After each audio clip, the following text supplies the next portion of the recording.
Banjir sekitar 1 meter lebih menggenangi ruas jalan kabupaten di Dusun Talang Belidang, yang merupakan akses utama ASN menuju komplek perkantoran pemerintah Kabupaten Oku Selatan dan jalan poros menuju keluar kota Muara II. Banjir bukan pertama kali terjadi, diduga akibat buruknya saluran air di kawasan itu, ditambah intensitas hujan tinggi.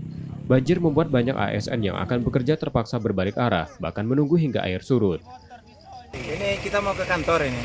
Ke kantor Pemkab sini ya. Pemkap. Terus gimana itu saat tiba di Ini sini? nggak bisa kantor ini. Itu berapa meter itu banjirnya itu? Kurang tahu juga yang mungkin semeter lebih. Saat ini kita masih memantau apakah dia bisa surut. Kita periksa juga saluran air yang mungkin ada yang menutup saluran sehingga air ini tidak berkurang, atau nanti juga alternatif lain kita pakai mesin penyedot air.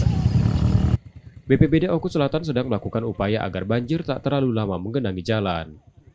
Setia Budi, Kompas TV, Ogan Komering Ulu Selatan, Sumatera Selatan.